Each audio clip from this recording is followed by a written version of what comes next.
dink vanaand aan jou en aan die wilde kus se golwe. Ek dink vanaand aan jou en aan die eindelose strand.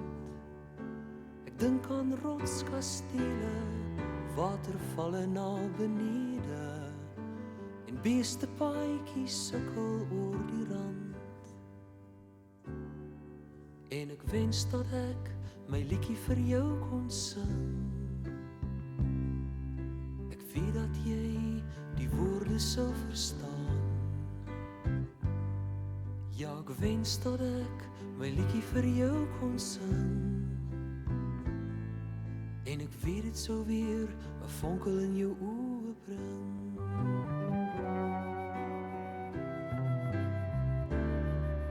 Ek dink vanaand aan jou en aan die visriviervallei. Ek dink vanaand aan jou en aan sy kronkel, kronkel, kronkel. Ek dink aan stroomversnellings, aan die koue winternagte en kampvuurande op die goudgeel sand. En ek wens dat ek my liedjie vir jou kon sing. Ek weet dat jy die woorde sou verstaan. Ja, ek wens dat ek my liedjie vir jou kon sing. En ek weet dit sou weer 'n vonkel in jou oë bring.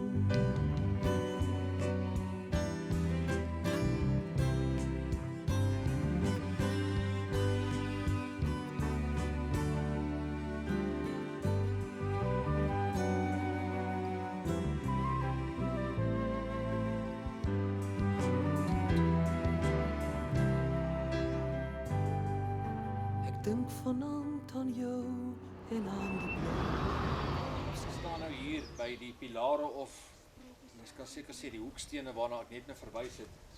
Hierdie pilare was op die ou hoeke van die Fort Curtis wat hier in Eshowe was. En dit is binne hierdie fort wat boere, vroue en kinders teen hulle wil en teen hulle besluit hier aangehou was agter doringdrade, agter veiligheidsdrade, agter veiligheidshekke. En dit was vir meer as 'n jaar en 4 maande wat hier meer as 200 vroue en kinders hier aangehou was volgens wat ons op rekord het. Of daar meer was sal mense natuurlik nie weet nie. Die waarheid sal eendag uitkom. Maar hier is sprekende bewyse van wat hier aangegaan het. Eerstens wil ek vir u baie dankie sê dat u hierdie dokumentêr aangeskaf het. Smart is wonde wat niemand kan heel nie. Herinneringe is skatte wat niemand kan steel nie. Hierdie is dokumentêr 54 oor die reeks van 55 konsentrasiekampe wat ek en my vrou en vriende die afgelope 7 jaar al doen om die waarheid rakende hierdie Britse moordkampe in Suid-Afrika net by u uit te bring. Is dit nie wonderlik as 'n mens kyk na hierdie boom hier agter met hierdie pink blomme en dan hoor 'n mens dikwels mense sê ja, God pluk die mooiste blomme vir sy tuin. Hierdie is die konsentrasiekamp wat hier op Eshowe is, hier in KwaZulu-Natal, so aan die noordkus. Dit is amper 1000 kilometer van Rodepoort af waar ons nou vanoggend in Julie maand hier in hierdie kerkhof staan. En dit is seker die oudste kerkhof hierso op Eshowe. Nou, die konsentrasiekamp was gewees waar ek nou vir u die beeldmateriaal wys waar daar nou vandag 'n motorhawe en 'n winkel en so aan is by Fort Curtis hier op Eshowe. En as 'n mens nou 'n bietjie navorsing doen, dan is daar nou 'n soort van 'n debat, ja. Die mense hier op Eshowe sê dit was 'n refugee camp en in professor Raad se boek sê dit was 'n konsentrasiekamp en ek lees graag vir u wat hierso staan in professor Raad se boek. Op bladsy 97. Dit was een van die kleiner kampe in Natal waarvoor 'n kampbevolking van 250 genoem word. Dr. Plowright skryf dat die kamp in 1902 geopen is. Maar Sir Thomas Murray rapporteer op 7 November 1901 dat die kamp in gebruik was. Die skrywer Reeks rapporteer ook 'n posstuk vanaf hierdie kamp op 20 Oktober 1901. Statistieke van die inwonertal toon wel dat daar in November 1901 194 kampinwoners was. In Desember 263, in Januarie 1902 253, in Februarie 231 waarvan een oorlede is. In Maart 232 en in April 1902 was daar 28. En dan staan daar so in professor Raad se boek, die sterftes in hierdie kamp is onbekend. Nou, hier het ook net so baie hartseer en smart afgespeel as in baie van die ander kampe. Alhoewel daar nie baie geskryf word oor die kampsterftes wat hier plaasgevind het nie, dan glo ek dat daar baie meer gesterf het. Want as jy in ag neem, in hierdie gebied, die naaste groot dorp, hier is natuurlik Vryheid en Empangeni. Die dag toe die oorlog begin het hier in 1902, het ook die Britte wat hier in hierdie kamp was, ook na die onderskeie plase in hierdie omgewing opgeruk en die boere se plase gaan afbrand. Nou of die mense hier op Eshowe dit nie geweet het nie en of hulle dit miskien dalk nie wil erken nie, dit is 'n feit, want ek het 'n boekie bekom hierso by die museum, gaan vir u nou 'n afskrif wys, wat deur Johan Wasserman geskryf is, The Eshowe Concentration and Surrendered Burgers Camp during the Anglo-Boer War 1899 tot 1902. Want daarby wil ek ook bysê dat Johan Wasserman ook in hierdie boek nie homself weerspreek nie, maar ek gaan op sy feite wat hy hier geskryf het in hierdie boek, en hierdie boek is omtrent amper so 80 bladsye.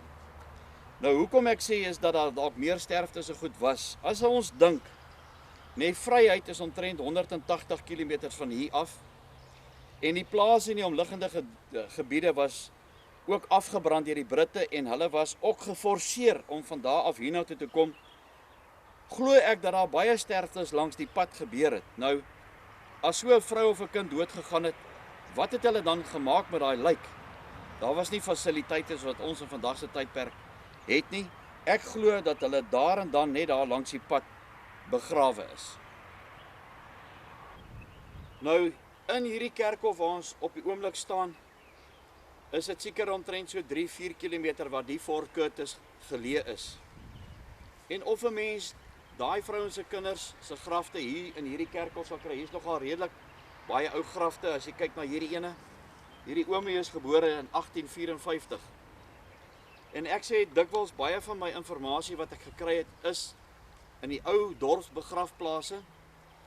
As jy kyk na grafte van sê 1895 en tot so 1907, dan was daai mense dalk daar gewees, en van hulle, as daar nou 'n baba gebore was, daar so sê in 1900, was dit waarskynlik dat daai ma en die ouers en die oupas in daai kamp was.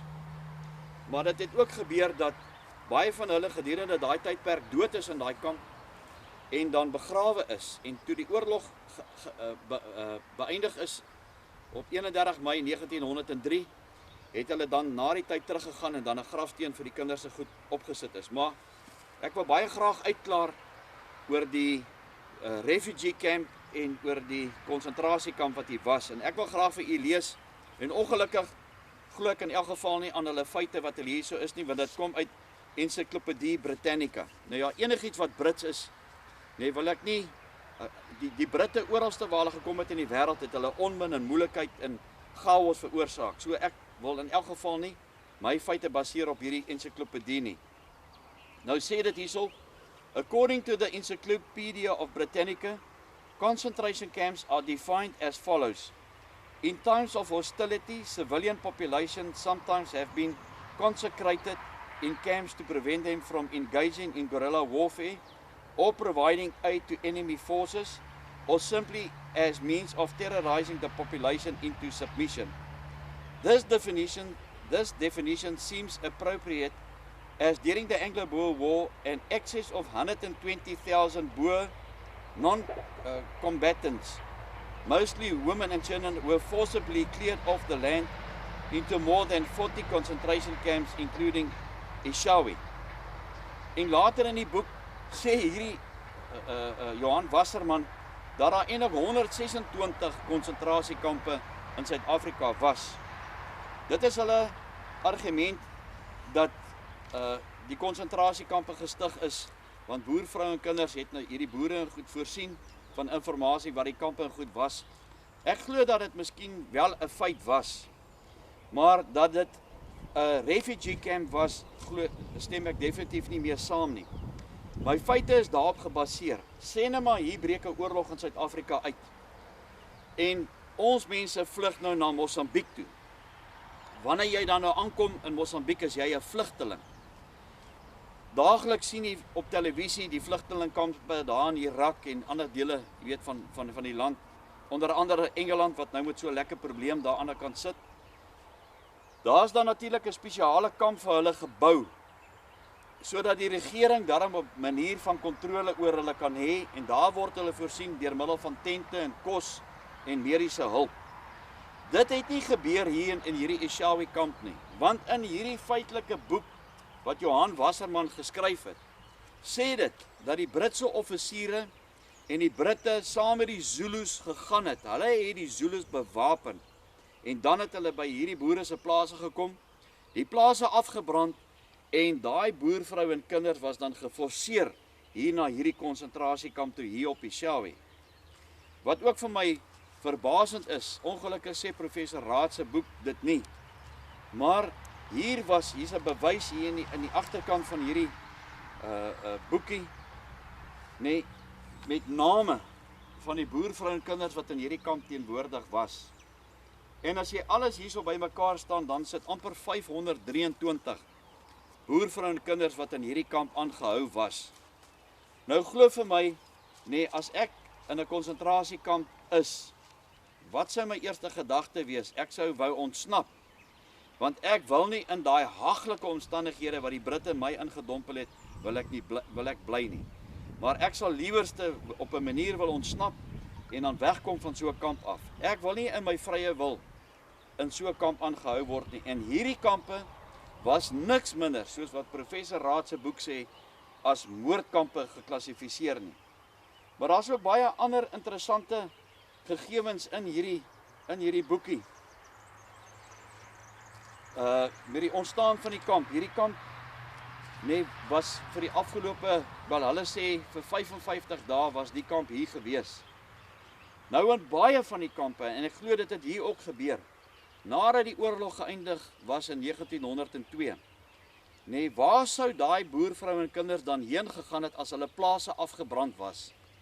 Hulle het maar geen ander keuse gehad nie, want ek meen, hulle mans was op kommando gewees. So hulle moes agtergebly het in hierdie konsentrasiekampe. En dit het baie keer gebeur dat van die joiners, met ander woorde, die mense van die boerevolk wat oorgeloop het na die Britte toe, het hulle dan op 'n manier huisvesting gegee. En hulle was dan, jy weet, geklassifiseer, en daai terme grief my tot vandag toe. Hulle was genoem of hulle het bekend gestaan as bywoners in hierdie plase waar hulle natuurlik nou gebly het. In hierdie boekie oor die Eshowe refugee camp, volgens hierdie skrif van Johan Wasserman, ek wil dit graag vir u lees, en dit is nou ongelukkig in Engels. The Eshowe concentration camp segment in total housed 24 families consisting of 91 individuals. The concentration camp segment therefore comprised only 17% of the total number of people. Ek het nou gesê het was 524, maar hierso staan 534 that passed through the Eshowe concentration and surrendered burger camp. The captured people, apart from Katerina Delport and a 3-year-old daughter, spent more than 50 days in the Eshowe before they were dispatched to Meerbank concentration camp in Durban. The transfer to Meerbank took place on the 27th of January 1902, where 64 were dispatched, and on 12 February 1902, when 26 was also sent to Meerbank. Nou, wonder ek waarom is hierdie mense dan na die Meerbank konsentrasiekamp toegestuur in Durban. Die Meerbank konsentrasiekamp op Durban was die grootste konsentrasiekamp in die Anglo-Boereoorlog. Daar was 8600 vrouens en kinders in daai kamp gewees. Dan het Meerbank nog bestaan uit ander 3 konsentrasiekampe, naamlik Eshowe, Wentworth en Jacobs. Die getal vrouens en kinders wat in daai omgewing dan nou gehuisves was dan naaste by 30.000. En Jacobs, Eshowe en Wentworth was loopafstand van Meerbank gewees. En Meerbank het sy eie spoorwegstasie gehad. Nou baie van daai vrouens en kinders was van oralste in die land aangebring soontoe. En ek het dit al in die volksrus, of nie ek nie, maar oorlede Gert van die Westhuizen het dit genoem, dat wanneer die trein by Volksrus aangekom het, dan het die Britte daai trein vir 3 of 4 dae vasgehou, om te kyk hoeveel vrouens en kinders sterf daarso, voordat hulle die trein verder gestuur het na Meerbank of na die ander kampe toe. Maar die feit bly staan, om vandag hierso te staan, is nou amper somer, en as 'n mens hierdie pragtige bos bome hier agter sien, dan kan 'n mens nie besef nie, weet wat het daai vrouens en kinders in hierdie konsentrasiekampe meegemaak. Hulle was op die mees barbaarse wyse, en ek glo dit het ook hier plaasgevind, want die Britte sou alles net mooi wil skryf, soos wat hulle genoem het, met verskeie foto's en goed, waar hulle die boervrou en die kinders mooi aangetrek het, en dan by 'n tafeltjie gesit het met 'n teepot, en dan gesê het, ja, maar jy weet, kyk hoe mooi kyk ons na hierdie vrouens en kinders. Ek wil vir u sê, en vra, wanneer u weer na so 'n foto kyk, uit die Anglo-Boereoorlog uit, waar hierdie vrou en die kinders daar is, kyk net na hulle gesigte, kyk net na daai absolute verbasing, hartseer, wat in daai vrouens en kinders se gesig uitgedruk word. Ek graag vir julle net hierdie lees rakende die konsentrasiekamp hier op Eshowe, en dat dit feite is, want ek glo Johan Wasserman so sy werk deeglik gedoen het ook, om sy werk te baseer op feite. Proof of the good life is that during the existence of the Eshowe camp only 4 people died. The first to die was a 46-year-old Herman van der Westhuizen of Ngomi Bush, Vryheidse omgewing, op 21 Mei 1901. The cause of his death is not mentioned, and he left 2 male relatives aged 26 and 12 years old behind. Die tweede sterfte in hierdie kamp was Margaretha Koensman. Sy was 32 jaar oud van Tweefontein, Vryheid. Sy is oorlede op 8 Junie 1901. Haar dood, of die rede vir haar dood is ook nie beskryf nie, maar Margaretha het haar man Adolf en nog 'n vrouelid van 32 en 3 kinders, 1, 5 en 7 jaar agtergelaat. Die derde sterfte in hierdie kamp was Jacobus S. Vermaak, was 24 jaar oud, van Bewys in die Vryheid distrik op 24 Junie 1901. Hy sê ook nie wat was die rede vir sy dood gewees nie. En dan, die 4de persoon wat in hierdie kamp gesterf het, was 6 maande oud, Petrus Johannes Groenewald, en hy is oorlede op 13 Februarie 1902. Hy was die seun van Petrus en Louisa Groenewald van Jakkalsdraai in die Wakkerstroom distrik. Nou as ek vir iemand sê, waar lê Wakkerstroom van hier af, dan is dit seker plus minus 300-400 kilometer.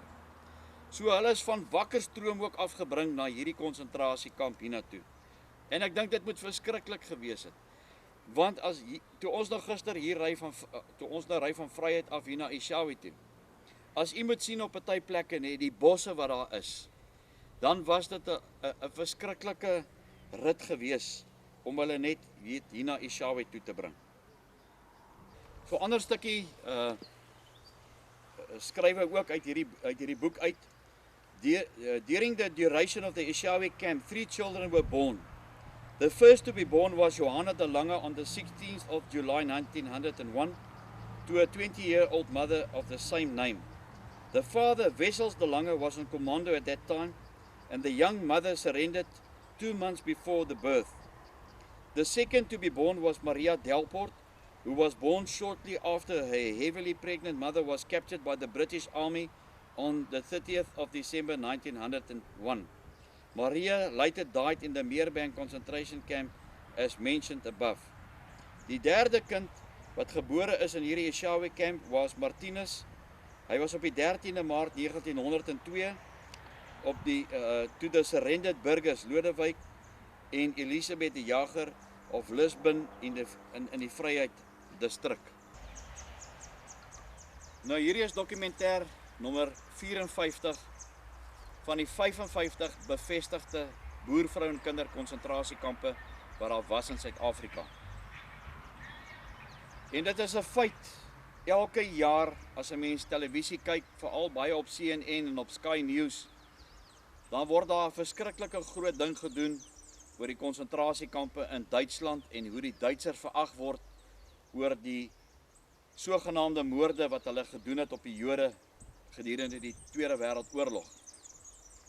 Ek vra vandag vir u wat na hierdie dokumentêr kyk, as u vriende het in die buiteland, om hierdie DVD's te versprei. Ja, ek weet dit is in Afrikaans. Ons is besig om baie van hierdie DVD's 'n Engelse titel onder te skryf, wat ek vertel en wat werklik in hierdie moordkampe van die Britte gebeur het. Maar elke keer leer 'n mens iets, soos in hierdie boekie wat daar sê, daar was eintlik 126 konsentrasiekampe in Suid-Afrika. Met ander woorde, moordkampe van die Britte gewees. En baie van daai kampe was, en hoe dit ontstaan het is, dat wanneer die Britte by die plase aangekom het, het hulle daai plase afgebrand, alles opgevreet wat hulle kon, en hulle die huise aan die brand gesteek, en dan daai vrouens en kinders na 'n deurgangskamp toe gevat. Met ander woorde, hulle was dan vir 'n rukkie aangehou in 'n sekere gebied, soos by die Jagersdrif. En dan was hulle van daar af dan verwyder na 'n meer gevestigde kamp toe. So op die uiteinde was daar 55 bevestigde konsentrasiekampe gewees. En hierdie is nommer 54. En ek wil vir u die feite gee, dat mense nie sê, ja, weet jy wat, maar jy dink maar daar was 'n ding nie. Ons het hierdie afgelope 7 jaar, was ons by hierdie kampe gewees, of by Norwelspont, of by Springfontein, of nou soos by Vryheid, die herontdekking van daai konsentrasiekamp daarso. En dan die bewyse van die grafte. Ja, dit is so, as 'n mens kyk in hierdie ou kerkhof hierso op Eshowe, ons weet nie of hierso van daai vrouens se kinders wat dood is in hierdie kamp, daar kan dalk baie meer wees, wel hier begrawe is nie. As ek nou vir u die materiaal wys van waar die Fort Curtis nou was. Met die jare wat daarna gevolg het, het hulle dorpsbeplanning en dorpsontwikkeling gedoen. En baie keer, en as hulle dit wel gedoen het, en mens kan rekords kry, en u wat na die DVD kyk, wat dalk daarmee kan help, of enige andere inligting rakende hierdie kamp, kan ons hierdie hele dokumentêr net aanpas. Maar dit mag dalk wees dat daai beendere daar opgegrou is en weer herbegrawe is. As 'n mens kyk net, hier en daar is daar rame.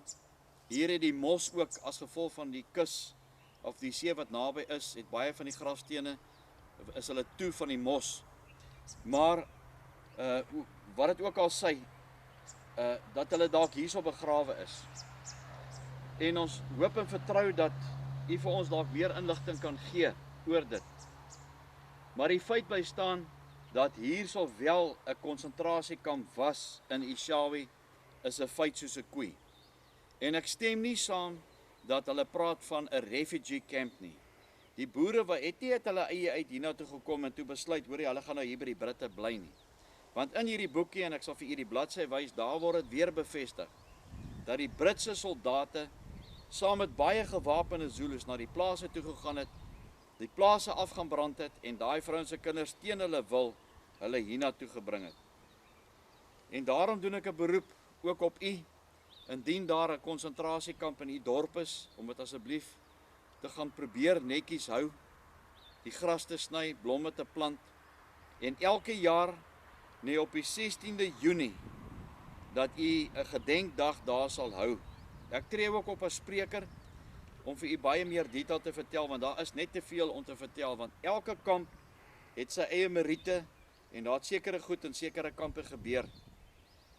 Maar die hele reeks is beskikbaar van hierdie konsentrasiekampe. Ek sal my e-posadres op die einde van hierdie dokumentêr los. U kan vir my dalk net 'n e-pos stuur of my kontak en ek stuur vir u 'n lys.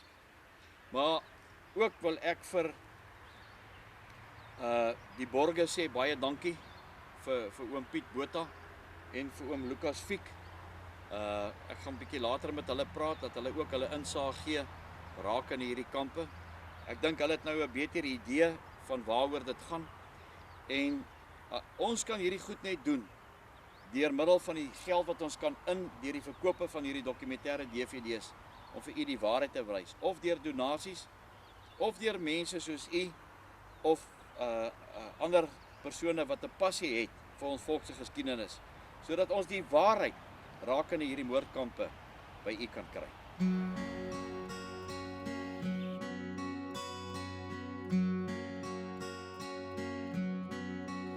Op 'n berg in die nag lê ons in donker en wag. In die modder en bloed lê ek koud, streepsak en reën kleef teen my. En my huis en my plaas tot kolle verbrand, sodat hulle ons kan vang. Maar daai vlamme en vuur brand nou diep, diep binne my. Delarai, sal jy die boere kom lei? Delarai, generaal, soos een man sal ons om jou val, generaal. Delarai, oor die kakies wat lag, 'n handjie van ons teen 'n hele groot mag. En die kranse lê hier teen ons rug, hulle dink dis verby. Maar die hart van 'n boer lê dieper en wyer, hulle gaan dit nog sien.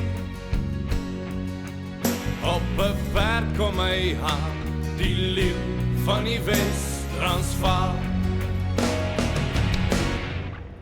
Delarai, sal jy die boere kom lei? Delarai,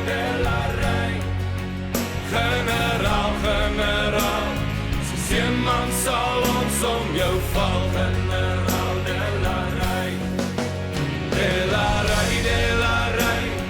sal jy die boere kom lei? Delarai, generaal, soos een man sal ons om jou val, generaal. Delarai, want my vrou en my kind lê in 'n kamp en vergaan, en die kakies se mug loop oor 'n nasie wat weer op sal staan. Delarai, sal jy die boere kom lei? Delarai,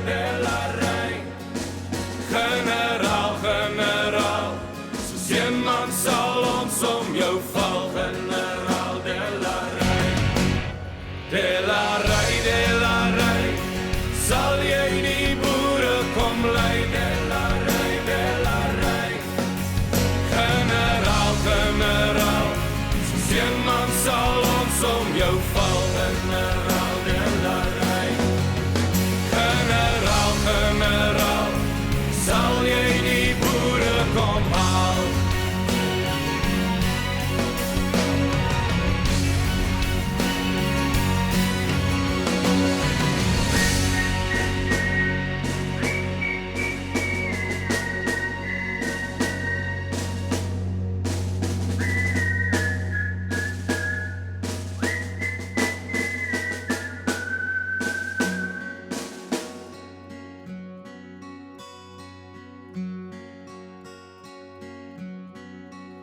Op 'n berg in die nag lê ons in donker en wag.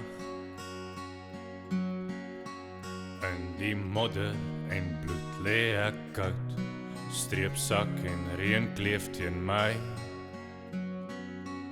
En My huis en my plaas tot kole verbrand, sodat hulle ons kan vang. Maar daai vlamme en vuur brand nou diep, diep binne my. Delarai, sal jy die boere kom lei? Delarai, generaal, soos een man sal ons om jou val. Generaal, delarai, oor die kakies wat lag, 'n handjie van ons teen 'n hele groot mag. En die kraanse lê hier teen ons rug, hulle dink dis verby. Maar die hart van 'n boer lê dieper en wyer, hulle gaan dit nog sien. Op 'n perd kom hy aan, die leeu van die Wes-Transvaal. Delarai, sal jy die boere kom lei? Delarai. Naam is Jacobus, of beter bekend as Atlas Vermaak, van Germiston omgewing. My belangstelling in die Anglo-Boereoorlog dateer of het ontstaan as gevolg van my studies oor die familieregisters en die periode van 1820 tot 1900. Dis daar bitter min rekords van, behalwe as jy argiewe toe gaan. En sodra mense in die argiewe gaan rondkrap, dan sien jy goed wat jy vroeger nooit sou sien nie. Soos byvoorbeeld inligting oor die verskillende oorloë, die mense, hulle maniere van dinge doen en wat gebeur het en hoe dit hulle geaffekteer het. En dis waar die konsentrasiekampe nou so uitstaan, want dit was 'n baie seerpunt in ons familie, veral ons ou volkie, die arme vrouens en kinders wat daar moes ly, onnodig, as gevolg van mense wat gierig was. So, dit is baie interessant, ons is nou in Eshowe, ons is nou besig om te kyk na die laaste paar konsentrasiekampe, en Rudie het nou al sover omtrent almal klaargemaak en hulle is almal beskikbaar en dit is fantasties om saam met hom en by hom te wees. En ek dink dis die moeite werd om 'n bietjie te kyk na daai inligting. Dit sluit baie van ons geskiedenis in en ons ou voorouers. Ek is Lucas Fik, ek is van Boksburg, Gauteng, en ek is hier saam met Rudie op sy navorsings trippies wat hy doen en ondersoek wat hy doen as gevolg van die konsentrasiekamp nalatenskap wat van ons verloor gegaan het sover. Ek en hy het ontmoet op 'n snaakse manier, maar ek is dankbaar daarvoor. Ek was eintlik op soek na iemand vir die Oswa brandwag wat 'n doktoraat oor dit gedoen het en toe kom ek by Rudie uit. En so het ons gekom en het ek sien dat hy elke konsentrasiekamp in Suid-Afrika opgesoek het en probeer rekord hou van dit. Dit is alles vir ons nageslag. Ek dink dit is baie belangrik dat dit net nie verlore gaan nie. Almal gaan nie daarna kyk op belangstel daarin nie. Ons ken die storie van ons kinders, maar dit is ons elkeen se plig om hulle daarop te laat let dat waar hulle vandaan kom en wat hulle voorouers deurgegaan het. Ek het van Bloedrivier af tot hier by Vryheid en konsentrasiekampe besoek en hier aan Eshowe, waar ons tans is en wat 'n ondervinding. Groot werk, harde werk en ek kan net vir Rudie sê baie sterkte, bou so voort of doen so voort en ek hoop dit kan vir die nageslag baie beteken. As ons dink aan die vrouens, ma's en kinders wat gesterf het. Ons kyk na datums, ons kyk na kindertjies wat oorlede is. Party se maand oud, en nie party nie, honderde. En dan het hulle gesterf weens koue, siektes en so het aangegaan regdeur tot 18 of 20 jaar as ook die volwassenes. En ons mense ken nie daai ding nie. Vir my was dit regtig nou, kan ek maar sê, eye-opener gewees, want ons hoor en sien en lees Ons het nie idee hoeveel nie, ons het nie idee hoe nie. Die toestand het ons nog minder van 'n idee. En daaroor is ek baie dankbaar dat hierdie kan vasgelê word en kan onder die mense versprei word. En kan ek regtig aanbeveel dat 'n mens van verskillende kampe sorg dat jy verskillende DV's in die hande kry. Ek wil ook net vir oom sê en vir oom Atlas en vir Jaco en vir oom Piet Botha baie dankie, want as oom hulle se borgskap wat maak dat hierdie goed vir ons volk behoue kan bly en dat ons hierdie goed kan ondersoek en die waarheid rakende hierdie moordkampe van die Britte by ons mense kan uitbring. Dat dit nie 'n verdraaide storie is nie, maar dat absoluut die waarheid is. So ook hier by Eshowe wat hulle wil verander na 'n refugee camp wat nooit so is nie. Ek stem heeltemal teen dit. 'n Refugee camp is dit definitief nie gewees nie, want die boerevolk, die vrouens en die kinders sou nie uit hulle eie vrywil hiernatoe gekom het nie. En dit is weer een bevestig met die boekie wat ek hier gekry het, dat die Britse magte, die Britse soldate, saam met die Zulus, gewapen, hierdie boere se plase in die omgewing en goed gaan afbrand het, en hulle teen hulle eie wil hiernatoe gebring het. Ek glo nie, daar was 'n tyd in enige geskiedenis van Suid-Afrika wat 'n volk so seer gekry het in sy voortbestaan, soos met die konsentrasiekamp, en ek glo dit nie. Party wat in boeke skryf, 23.000, ek dink dit is sommer naby die 40.000, want 38 kan al amper rekords gegee word, ons weet net nie van die res nie.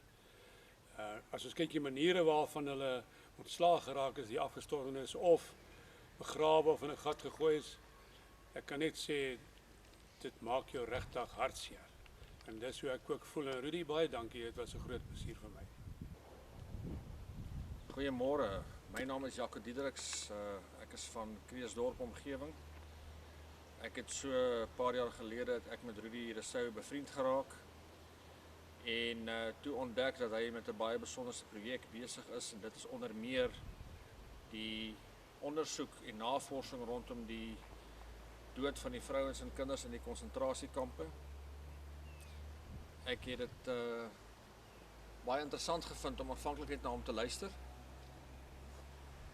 En so dat het nou gebeur dat ons nou met geleenthede saam gaan om betrokke van verskeie van hierdie kampe te gaan ondersoek.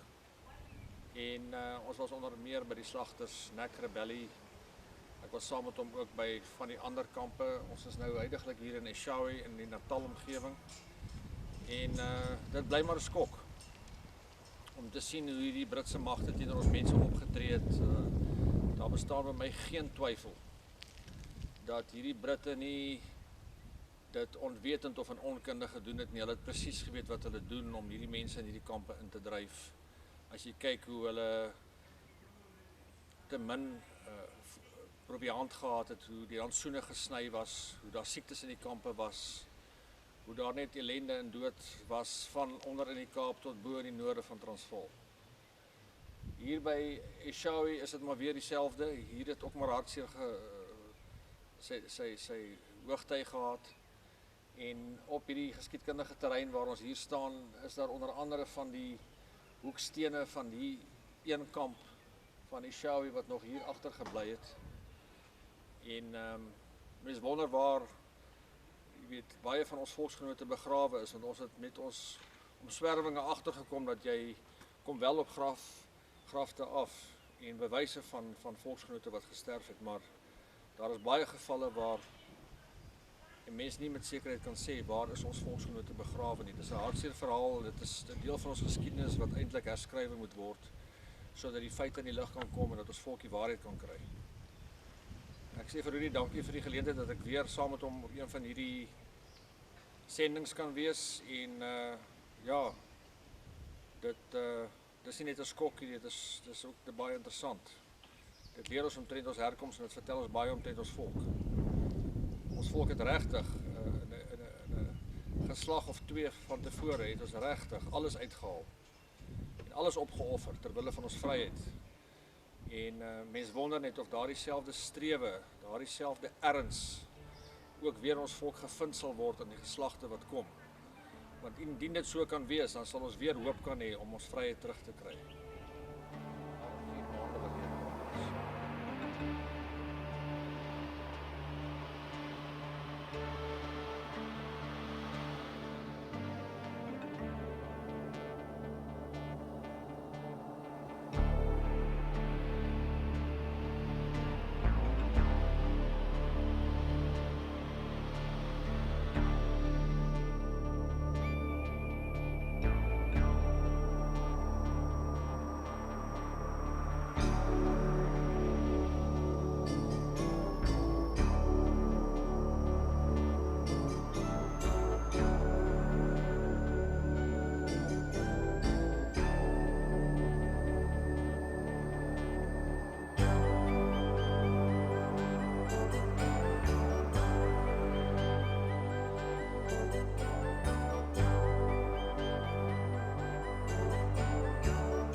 baie keer by myself en veral hier by Eshowe, nee, het ek net gedink, as ek net 'n bewys kan kry, nee, om vir u daar by die huis te wys, dat hier wel 'n konsentrasiekamp was, want daar's bitter min bewyse, daar is nie eers bewyse daar by die ou kerkhof nie.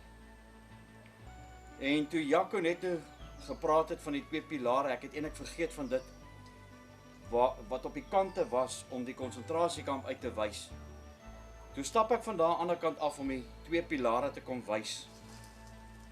En dit is vir my ongelooflik om vir u te sê, ek het net hierdie muur gesoek om te bewys hier was 'n konsentrasiekamp hier in Eshowe gewees.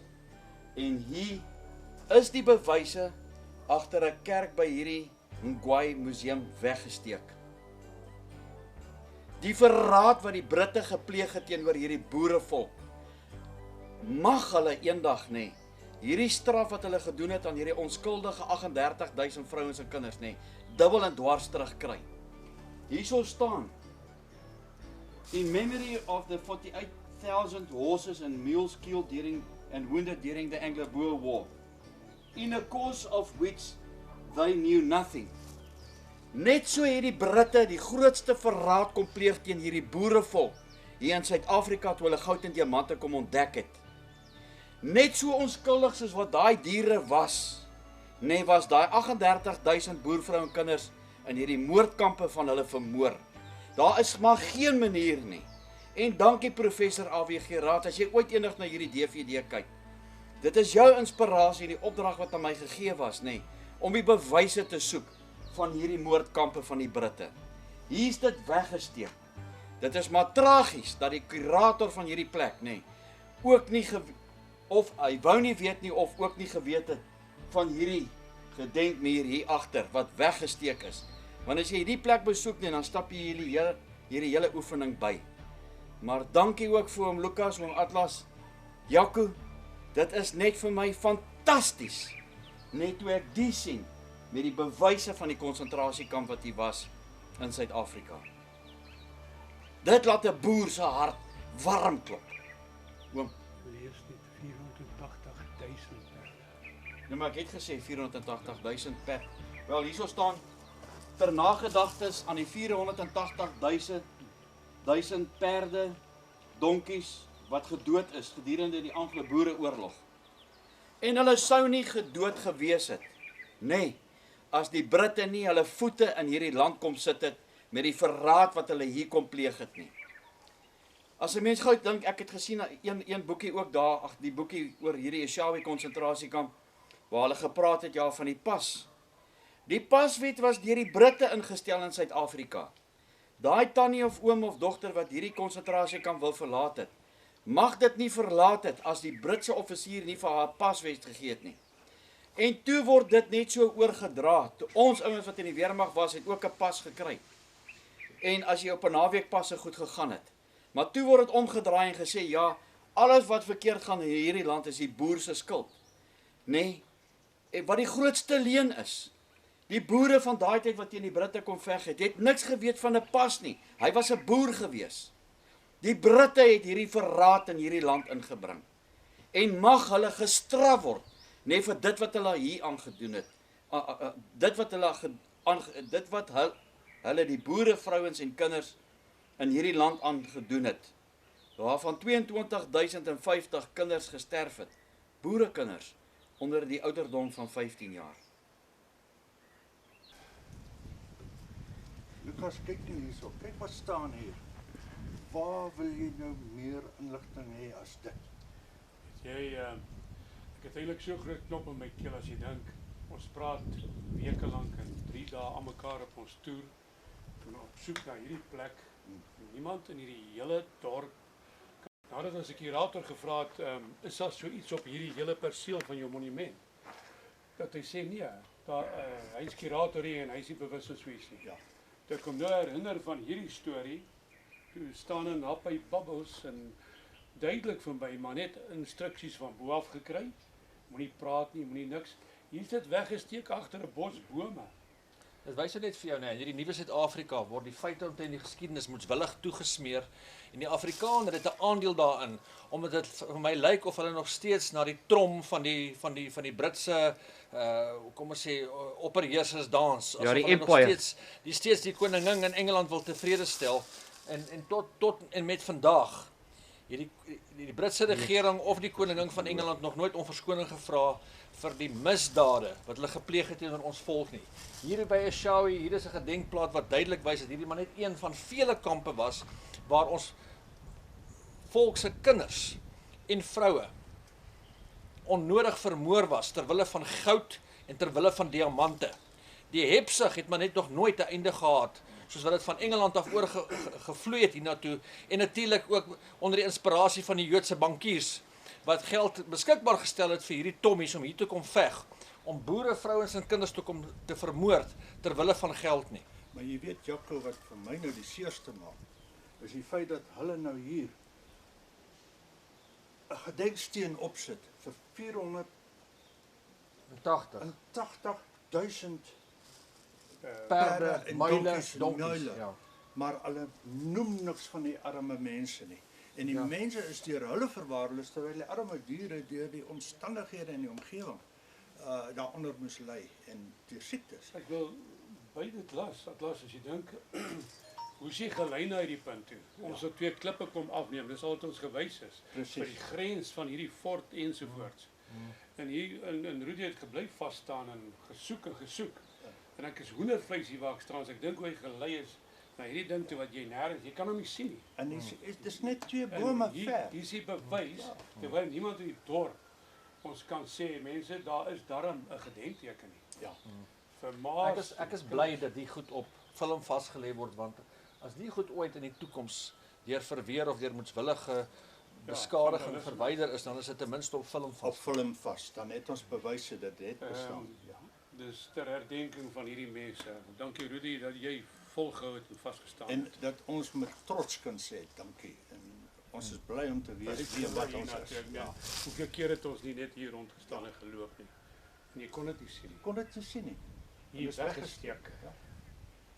Maar die waarheid sal uitkom. Ja. Die waarheid sal Wel uitkom. hierby sit En hulle dis het nie nou nog bewys deur en deur. hierdie sterfgeval is nog nie bygelas Dis niks by by wat ons van rekord het. Hier kan 'n paar, ek wil 1000, 2000 wees. Presies. Maar dit sal nog kom. Kom ons gaan verder.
My Sari Marais is so ver van my hart, maar ek hoop om haar weer te sien. Sy het in die wijk van die mooie rivier gewoon, nog voor die oorlog het begin. O, bring my terug naar die ou Transvaal, daar waar my Sari woon. Daar onder in die mielies by die groen doringboom, daar woon my Sari Marais. My Sari Marais is so far from my heart, I'm hoping to see her again. She lived very close to where the Moy River flows, long before the war began. Oh, bring me back to the old Transvaal, that's where my Sari stays. So 10 kilometer voor Greytown is hierdie pragtige bordjie van Sari Marais. En is dit nou nie snaaks dat ons nou op pad is om die Mooi Rivier se konsentrasiekamp te gaan afneem? En toe 'n mens dit sien, dan kom daai baie bekende liedjie van ou Sari Marais vorendag daar onder by die Mooi Rivier. En dit is Sari Marais se graf. Dit is maar eintlik baie hartseer. Hierdie plaasboer wat hier bly, hy kan nie vir my sê dat hy net 'n bietjie tyd kan spandeer om hierdie plek weer menswaardig te maak. Dis is tog deel van ons mense hierdie. Wat hulle ook al gedoen het, die goeie en die slegte, dit sal mens nie weet nie, maar daai bekende liedjie van ou Sari Marais. En ja, miskien het haar kerel of haar man gaan veg teen die Zulus of wie ook al in hierdie omgewing gebly het. En die hartseer wat sy moes beleef het, dat hy nooit teruggekom het nie. En daar onder by die wijk, by die Mooi Rivier se boom, daar lê my Sari Marais. Nou of hier dalk 'n Mooi Rivier hier geloop het vandag, as hierdie black wattlebome nie hier was nie, dit sal 'n mens seker nou nie weet nie. Maar kom ons gee ook maar eer vir haar, sy was seker 'n baie besonderse vrou. En daai spreekwoord wat sê, ja, agter elke groot man staan 'n vrou. Dis regtig die waarheid. En nou Sari, na al die jare is dit vir ons 'n voorreg, vir my, Jaco, oom Atlas, oom Lukas. Mens hoor altyd van die Sari Marais. Maar kom ons sit hierdie besonderse liedjie van ou Sari Marais net weer tot ere, jy weet, van jou hierin. As daar iemand is wat vir ons 'n bietjie meer lig kan werp oor ou Sari, ja, jy weet, laat weet ons. Dit is so besonder. Ons het so 'n ongelooflike erfenis, hierdie boerevolk van ons. Maar dit is tragies, nê? As 'n mens sien hoe lyk hierdie grafte en goed, so verwaarloos. Mens doen al die moeite, jy ry daar van bo af nie, en dan moet jy nou hierdie hartseer oomblik hierso kry. Eendag wanneer ek dalk weer hier verbykom, ek sal 'n hark bring en hark net hierdie plek weer bietjie skoon. En maak dit weer menswaardig. Mens weet nie, lê kinders ook hier begrawe. As jy kyk na die grafte 1810, dis dan ook nie van vandag af nie. Hoe is dit haar ma? Het lyk of dit haar ma is. 30 jaar ouer. Dankie Tannie, en dankie ou Sari vir daai mooi herinnering met daai besonderse liedjie, ou Sari Marais.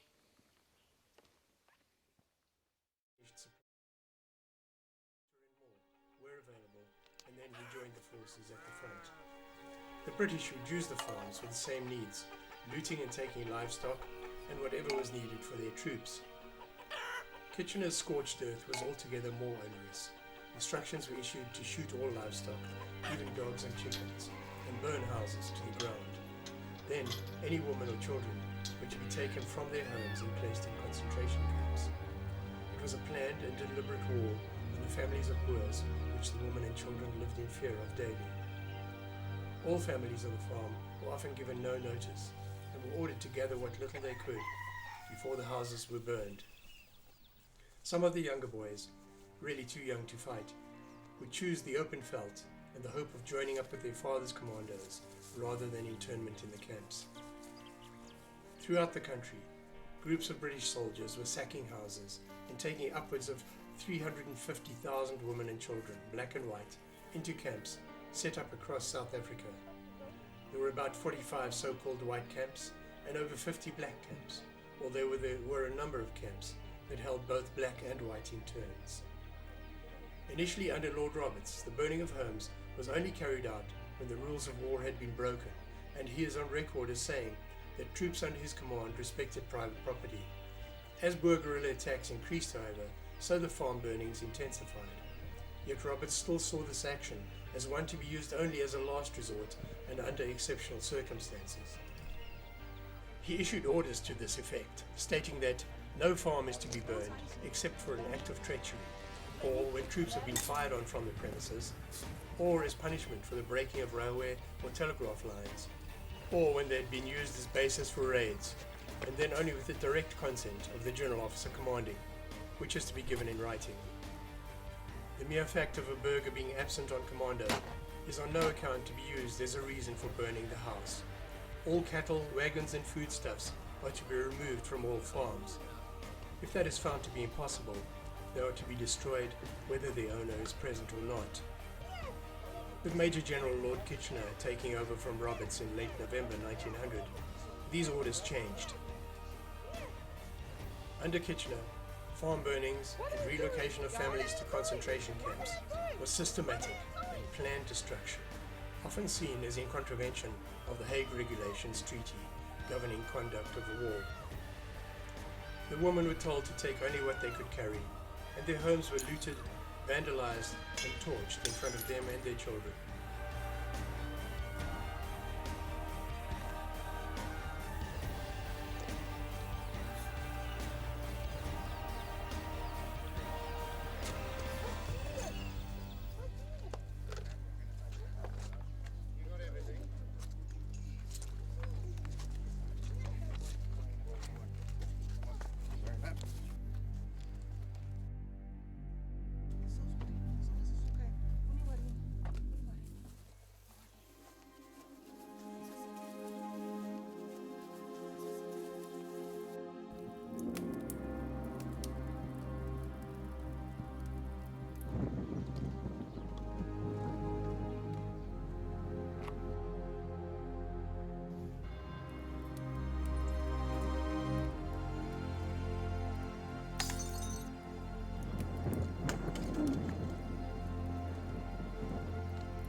The burning was relentless, and even the huts of black farmers or labourers were set aflame. Because it was now evidently the rule rather than the exception, unchecked looting and vandalism became prevalent, especially where officers turned a blind eye. The women and children, and sometimes old men or teenage boys, and some non-competent men, were then herded to rail stations and transport centres for removal to the camps. The luckier ones had wagons to transport their families and some possessions. Others were simply marched by road to the nearest rail depot. Young boys who escaped were left to the mercies of the veldt and the dangers of travelling through a war-torn country, but some of them made it to the commandos. For many of the women and children, the real hardships had not yet begun. The scorched earth policy of Kitchener was not readily accepted by some of his officers and men. Moreover, he believed it would simply fuel the Boers' resolve to continue the war, and he was right.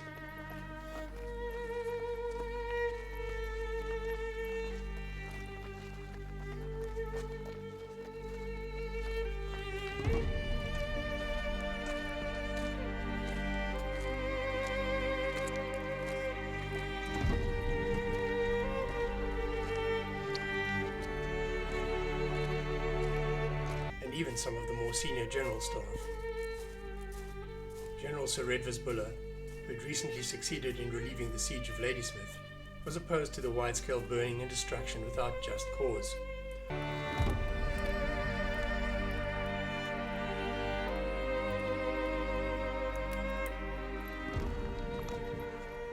Over 60,000 camp inmates would die during the 2-year period that the camps existed, with these numbers split almost equally between black and white camp interns.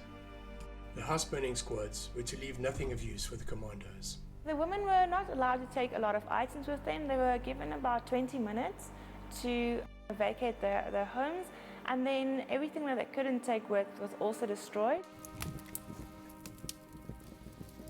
For the women, it was very bad to see precious items of theirs being destroyed. But it wasn't only the Boer women and children who suffered under the scorched earth. All the inhabitants of the farm were removed, including farm employees and their families. Kitchener's so-called drives swept hundreds of thousands of people before them.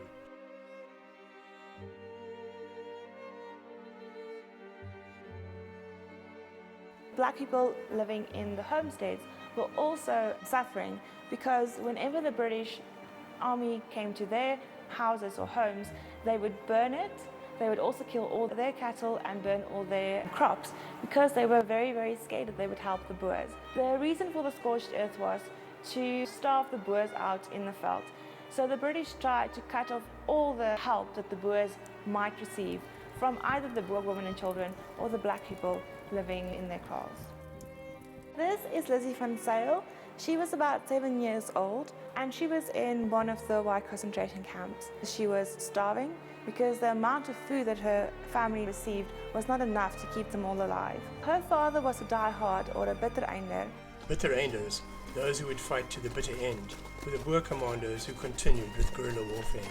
The British started to halve the rations of the families of the bittereinders, or the diehards, to try and get the men to stop fighting and surrender. Lizzie was lying in the hospital where a mother was only allowed to visit her 2 times a week. And another lady heard her crying, Miss Botha, and she decided to go and see what was wrong. When she got to the child, one of the nurses told her to leave the child alone because she's a nuisance. Lack of nutrition was a significant cause of death. But help was on the way from England. A British lady, Emily Hobhouse, came to South Africa after she heard about the concentration camps, and she brought with her a lot of food and clothing and money that was donated by the people in Britain. She visited the camps that she was allowed to visit. In one of those camps, she found Lizzie, and she asked for the photo to be taken so that she can go back home to show the British public what was really happening in the concentration camps in South Africa. She knew that Lizzie was going to die, and she knew that Lizzie was going to die alone. So she borrowed a doll from another little girl and gave it to Lizzie and placed it in her arms so that Lizzie wouldn't be alone when she died. When the photos did come out, the British press would spin it to say that it is the Boer women who couldn't look after their children and that they were starving their children.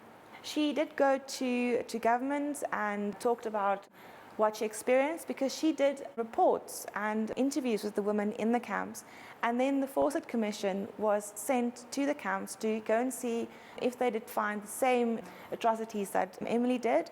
They did, and because of Emily, the conditions in the camps did get better after her visits. Unfortunately, by that time, a lot of women and children did already die.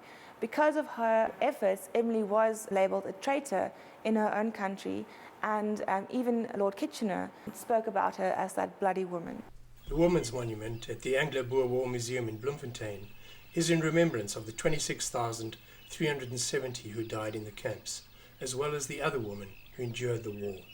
It's very well known that there was white concentration camps, but only recently it has come to light that there were also black concentration camps and also mixed concentration camps of white and black women. There were about 65 black concentration camps, and they were usually found near the railways, which meant cheap labour for the British government. Also, the women and children who were in the black concentration camps had very difficult circumstances to overcome. They weren't given any shelter, they weren't given any medical care, they were given very, very bad rations, and it was also very difficult for them because a lot of the time the British would tell, especially the men, you had a choice. Either you fight on the side of the British and we will look after your family, or if you don't, then they'll have to look after themselves. And because of that, a humanitarian disaster happened where about 24,000 black women and children died in these camps. We are not completely sure of all the numbers because the records weren't kept very well, but the ones that we could find is already about 24,000 women and children.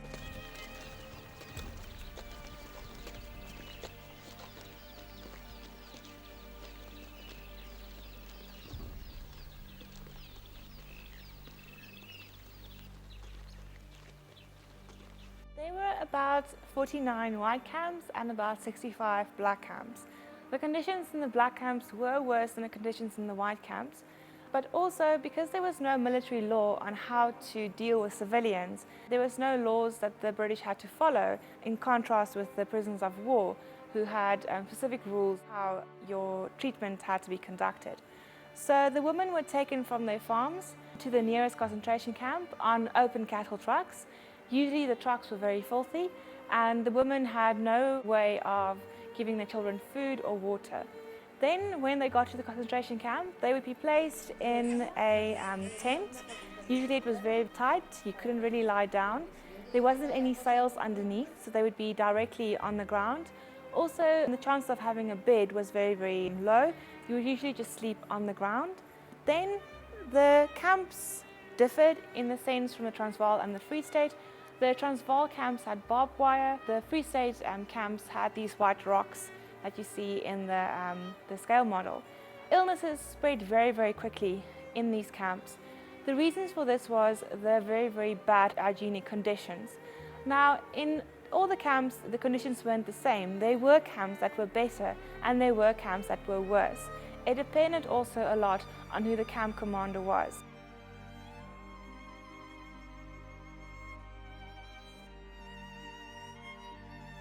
In the white concentration camps, 22,000 children died during this war, and it was said that if you were 2 years old and younger, you would not survive the camp, which meant that if you were born in the camp, there was a very good chance that you would not survive it. There were medical tents, but the women didn't really trust the doctors. First of all, they couldn't understand them always, and second of all, the methods used by the women, the so-called boereroute or traditional medicine, was seen as barbaric by the English doctors. And of course the women, on the other hand, didn't really know doctors because living on a farm, seeing a doctor wasn't something that would have happened very often. They also thought sometimes that the medicine was killing their children because that's what it seemed to them. The medicine was given to the child and the child would die soon after. The mothers were also only allowed to visit their sick or dying children 2 times a week in the hospitals, which meant a lot of children might have died alone without their mothers. While there are enough examples of the atrocities perpetrated on civilians by the army, there are those too which reveal acts of human kindness and compassion. Nita Meyer was the sister-in-law to Lucas Meyer, who was the president of the Nuwe Republiek, what we now know as the area of Vryheid. And during the war, of course, once they started the policy of clearing women and children off the farms and sending them to concentration camps, so that there was no longer that support base for the Boer commandos, there was no food base, there was no person able to pass on information to them. She decided that she did not want to go into a concentration camp, and so she took her daughters and she went and hid in the hills. But it was a very rough life. Bitterly cold in winter, scorching hot in summer, terrible winds, and of course nothing to eat. And one particular day, she decided that she would take a chance and go down to the farmhouse and see if there was by any chance anything left in the land or anything that they could scrounge. And she was in the farmhouse with both her daughters when a British patrol came up to the farmhouse. But interestingly enough, led by a British doctor. And she opened the door when they stepped onto the veranda and begged him, please, not to send her and her daughters off to the concentration camp. And he agreed. And so we had that story. We have her handwritten diary all in High Dutch. must have been 2 or 3 years later, we got another diary. We were presented with a copy of a diary. And he went up to a farmhouse, and here was a woman with her 2 daughters clinging to her skirts, emaciated, obviously extremely hungry. And he said, you have to be taken off to the camp. And she begged him not to go into the camp. And he gave them what food and what medicines he had available, and they went back into the hills. And there, so from 2 sides, you had the same story.